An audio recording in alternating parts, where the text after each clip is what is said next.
Assalamualaikum warahmatullahi wabarakatuh. Kembali lagi sama aku Nabila Putri Khairunisa dengan NIM 555220164, mahasiswi jurusan S1 Akuntansi Fakultas Ekonomi dan Bisnis Universitas Sultan Ageng Tirtayasa.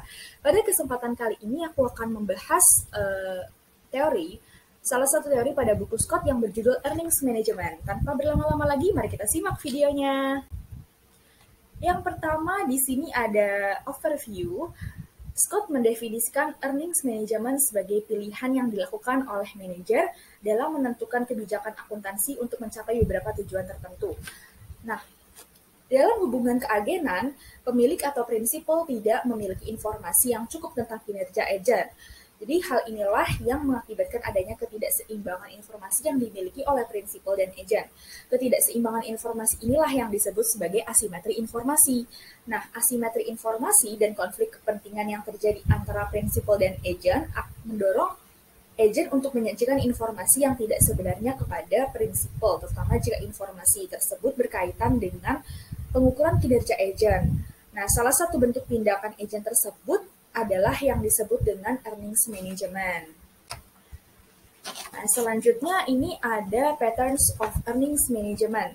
Jadi Scott itu mengelompokkan beberapa pola yang sering digunakan oleh manajer, antara lain yang pertama itu ada taking a bath. Jadi taking a bath ini terjadi ketika periode pengangkatan CEO baru. Bila perusahaan harus melaporkan laba yang tinggi, manajer dipaksa untuk melaporkan laba yang tinggi. Konsekuensinya apa? Konsekuensinya itu manajer akan menghapus aktiva dengan harapan laba yang akan datang dapat meningkat. Bentuk ini mengakui adanya biaya pada periode yang akan datang sebagai kerugian pada periode berjalan, ketika kondisi buruk yang tidak menguntungkan tidak dapat dihindari pada periode tersebut. Untuk itu, manajemen harus menghapus beberapa aktiva dan membebankan perkiraan biaya yang akan datang pada saat ini, serta melakukan clear the desk, sehingga laba yang dilaporkan di periode yang akan datang akan meningkat. Yang kedua ada income minimization. Bentuk ini mirip dengan taking a bath, tapi lebih sedikit ekstrim, yakni dilakukan sebagai alasan politis pada periode laba yang tinggi dengan mempercepat penghapusan aktiva tetap dan aktiva tak berwujud dan mengakui pengeluaran-pengeluaran sebagai biaya. Pada saat profitabilitas perusahaan sangat tinggi dengan maksud agar tidak mendapat perhatian secara politis, kebijakan yang diambil dapat berupa penghapusan atas barang modal dan aktiva tak berwujud.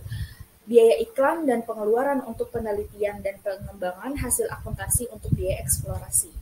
Yang ketiga, income maximization, yaitu tindakan ini bertujuan untuk melaporkan net income yang tinggi untuk tujuan bonus yang lebih besar. Perencanaan bonus yang didasarkan pada data akuntansi mendorong manajer untuk memanipulasi data akuntansi tersebut. Karena apa? Guna untuk menaikkan laba untuk peningkatan pembayaran bonus tahunan. Jadi tindakan ini dilakukan pada saat laba menurun. Perusahaan yang melakukan pelanggaran perjanjian utang mungkin akan memaksimalkan pendapatan. Yang keempat ada income smoothing. Apa sih yang disebut dengan income smoothing? Jadi bentuk ini mungkin yang paling menarik daripada ketiga pola yang di atas, yaitu hal ini dilakukan dengan meratakan laba yang dilaporkan untuk tujuan pelaporan eksternal, terutama bagi investor. Karena pada umumnya, investor lebih menyukai laba yang relatif stabil. Manajer mungkin merasa dengan beberapa pembenaran bahwa mereka dapat dipecat ketika penghasilan yang dilaporkan rendah. Perataan laba dapat mengurangi kemungkinan pelaporan pendapatan rendah. Akhirnya, perusahaan dapat melancarkan laba bersih yang dilaporkan untuk tujuan pelaporan eksternal. Lalu selanjutnya ada evidence of earnings management for bonus purposes. Jadi di sini ada penelitian Haley tahun 1985 menggunakan pendekatan program bonus manajemen, yaitu bahwa manajer akan memperoleh bonus secara positif ketika laba berada di antara batas bawah dan batas atas. Ketika laba berada di bawah, bagi manajer tidak mendapatkan bonus. Dan ketika laba berada di atas, cap manager hanya mendapatkan bonus tetap. Nah, catatan Haley ini didasarkan pada teori akuntansi positif. Catatan tersebut mencoba untuk menjelaskan dan meramalkan aneka pilihan para manajer penentu kebijakan akuntansi. Lebih rincinya, hal tersebut adalah suatu perluasan bonus untuk merencanakan hipotesis. Selanjutnya, yaitu ada other motivations for earnings management. Jadi, ada alasan khusus yang menyebabkan mengapa manajemen laba terjadi dalam konteks kontrak. Kenapa ya? Jadi baik kreditur maupun komite kompensasi, yaitu komite yang menyiapkan berkas kontrak antara manajer perusahaan, merasa bahwa upaya mengungkapkan ada tidaknya manajemen laba adalah upaya yang mahal dan membutuhkan waktu. Kondisi ini seakan menjadi pendorong bagi manajer untuk melakukan manajemen laba.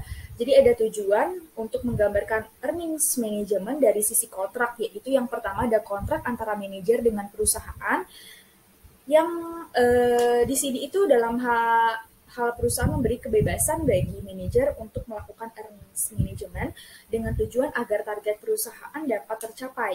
Untuk mencapai tujuannya, perusahaan menawarkan bonus bagi prestasi manajer yang dapat mencapai target perusahaan. Yang kedua ada kontrak antara perusahaan dengan kreditur, yaitu kontrak utang antara perusahaan dengan kreditur. Pada awal kontrak telah ditentukan adanya persyaratan-persyaratan tertentu antara perusahaan dengan kreditur. Adanya pelanggaran pada persyaratan kontrak akan menyebabkan perusahaan terkena penalti. Oleh sebab itu, untuk menghindari adanya penalti, perusahaan cenderung meningkatkan pendapatan.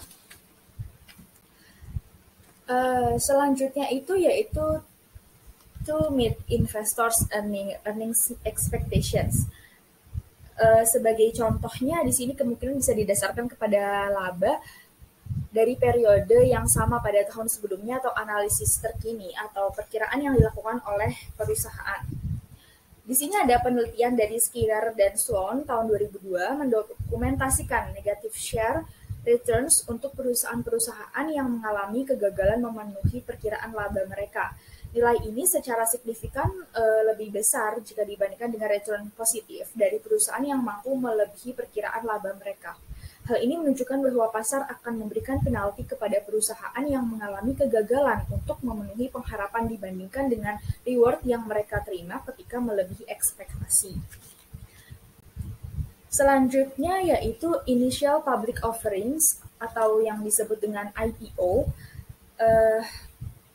Berdasarkan definisinya, yaitu penawaran perdana saham oleh perusahaan yang hendak go public kepada investor yang berminat. Dengan melakukan IPO perusahaan yang awalnya berbentuk privat, maka menjadi perusahaan yang go public.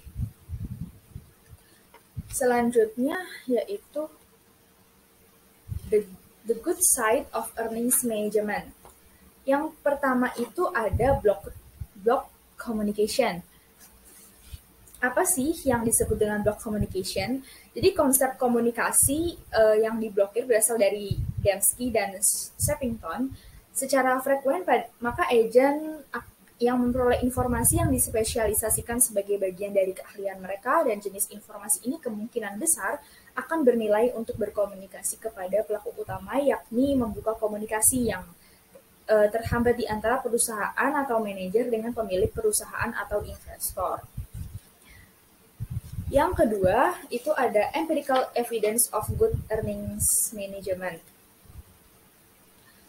Penelitian dari Subramaniam tahun 1996 menyediakan beberapa bukti pada isu ini. Dia membagi accrual dalam komponen diskresional dan komponen non-diskresional menggunakan model Jones. Subramaniam menemukan setelah pengendalian terhadap efek arus kas, operasi, dan accrual non-diskresioner pada pengembalian saham konsisten dengan para manajer rata-rata menggunakan earnings management secara bertanggung jawab untuk mengungkapkan informasi bagian dalam tentang laba masa depan. Jadi manajer menggunakan accrual diskresioner untuk menyampaikan informasi yang berguna bagi investor.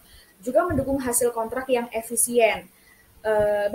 Dapat disimpulkan bahwa terdapat teori yang penting dan bukti penting bahwa earning management dapat menginformasikan pada investor sekaligus memungkinkan adanya kontrak yang lebih efisien. Selanjutnya yaitu ada the bad side of earnings management. Jadi yang pertama ada opportunistic earnings management. Selama manajemen laba digunakan untuk menaikkan harga yang tak terduga, pemilik yang sekarang dapat memanfaatkannya sampai ada yang terbaru. Perusahaan yang melakukan manajemen laba memiliki rata-rata leverage yang lebih besar dan secara signifikan memiliki lebih banyak pelanggaran kontrak utang daripada pengendalian. Nah, menurut Hana, tahun 1999 membahas jenis lain dari manajemen laba. Ini terjadi karena sering munculnya biaya yang berlebihan untuk item yang tidak berulang seperti mencatat batas standar tes dan ketentuan reorganisasi. Bonus manajer biasanya berdasarkan laba sebelum item yang tidak biasa. Di sini juga ada penelitian lain yaitu yang menurut Haley tahun 1999, manajemen laba mengaburkan informasi kinerja ekonomis perusahaan karena ada kondisi di mana manajer perusahaan memiliki akses informasi secara langsung, sementara sebagian stakeholder tidak. Ada sebagian informasi yang tidak tersampaikan kepada stakeholder. Manajer di sisi lain memang dapat menggunakan kebijakan untuk membuat laporan keuangan lebih informatif, mencerminkan kinerja perusahaan yang sesungguhnya, misalnya melalui metode akuntansi atau estimasi untuk memberikan sinyal yang memadai bagi penilaian kinerja perusahaan. Akan tetapi kebijakan akuntansi untuk membuat laporan lebih informatif kepada pengguna tidak masuk dalam definisi.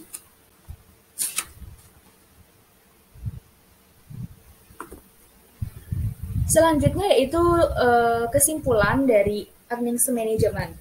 Jadi earnings management itu terjadi ketika manajemen menggunakan keputusan tertentu dalam pelaporan keuangan dan penyusunan transaksi-transaksi yang mengubah laporan keuangan. Hal ini bertujuan untuk menyesatkan para stakeholder tentang kondisi kinerja ekonomi perusahaan, serta untuk mempengaruhi penghasilan kontraktual yang mengendalikan angka akuntansi yang dilaporkan.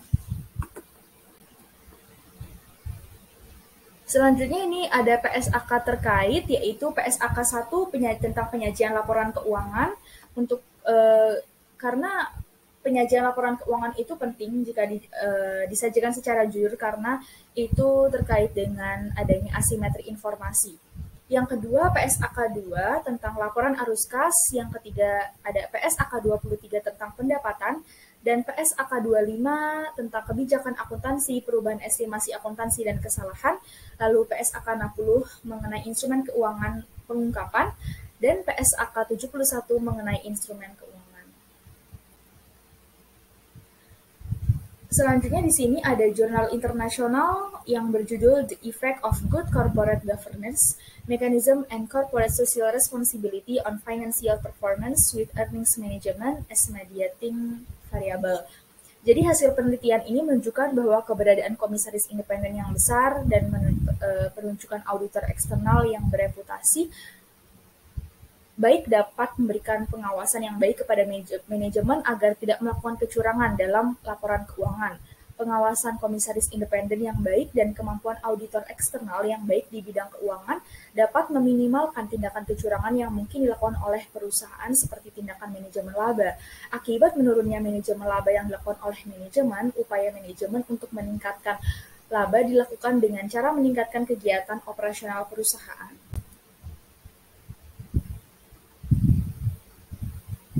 Jadi ini ada referensi yaitu dari buku Scott dan dari jurnal yang ditulis oleh Maharani dan Suwarno.